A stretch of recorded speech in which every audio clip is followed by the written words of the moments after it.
Hey beautiful people, welcome back to my channel Sathi's cooking studio. আশা করি সকলে অনেক ভালো আছেন। আমার মতো যারা বিফ লাভার আছেন তো বিফের নতুন একটা রেসিপি নিয়ে হাজির হয়ে গেলাম। তো ফার্স্টেই আমি এখানে কিছু গোটা মশলা নিয়ে নিলাম।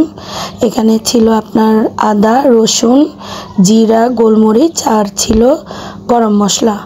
সবগুলোকে আমি ব্লেন্ডারের সাহায্যে ব্লেন্ড করে নিব। এরপরে আমি গরুর মাংসগুলোকে মাঝারি সাইজের করে কেটে নিব।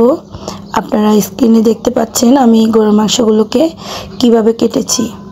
এরপর আমি এগুলোকে ভালোভাবে ধুয়ে পানি ঝরিয়ে নিয়েছি। পানি ঝরানো মাংসগুলোকে আমি একটা পাত্রের মধ্যে নিয়ে নিচ্ছি। তারপর আমি এখানে দিয়ে দিলাম পরিমাণ মতো রান্নার তেল। এরপর আমি এখানে দিয়ে দিব আমার ব্লেন্ড করা মশলাগুলো।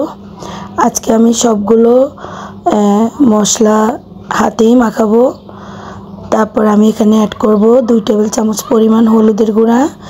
তারপরে আমি এখানে অ্যাড করব 2 চামচ পরিমাণ মরিচের গুঁড়া। যে যেমন ঝাল খেতে পছন্দ করেন সেই অনুযায়ী ঝাল দিবেন। দিয়ে দিব স্বাদ মতো লবণ। তারপর আমি এখানে দিয়ে দিব কিছুটা তেজপাতা। দিয়ে আমি হাতের সাহায্যে মাংসগুলোকে ভালোভাবে ম্যারিনেশন করব।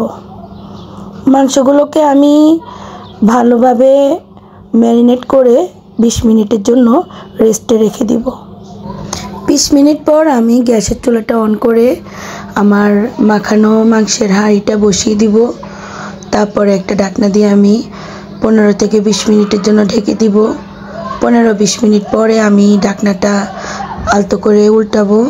এই যে দেখেন মাংসর থেকে মোটামুটি পানি বের হয়েছে। তো এই পানির মধ্যেই আমি মাংসগুলোকে ভালোভাবে কষাবো। মাংস কষানোটা যতটা ভালো হবে মাংসের ভিতরে মশলা আর লবণটা তত ভালোভাবে ঢুকবে। আজকে আমি মাংসতে এক্সট্রা কোনো পানি ব্যবহার করব না। তাই আমি চুলার আঁচটা একবারে লো ফ্লেমে রেখে ঢাকনা দিয়ে ঢেকে রান্না করব।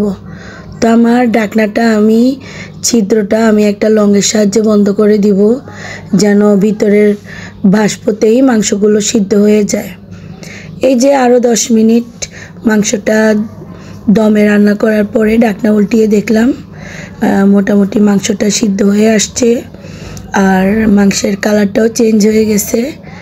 তো এক্ষেত্রে আমি মাংসর মধ্যে একটু দুধ অ্যাড করব। এখানে আমার 250 গ্রাম পরিমাণ দুধ আছে। যেহেতু আমি পানি ব্যবহার করব না, এখানে আমি খাঁটি গরুর দুধ ইউজ করতেছি। আপনারা চাইলে পাউডার মিল্কটাকেও লিকুইড করে দিতে পারেন কিংবা লিকুইড যে দুধটা পাওয়া যায় মিল্ক বিটা ওইটাও ইউজ করতে পারেন। এরপর আমি এখানে যখন মাংসের ঝোলটা গাঢ় হয়ে আসবে তখন সেখানে আমি 1 চামচ পরিমাণ দিয়ে দিব শাহি গরম মশলার গুঁড়া। এরপরে আমি এখানে কিছুটা বেরেস্তা অ্যাড করব। তারপরে আমি দিয়ে দিব কিছু গোটা কাঁচামরিচ।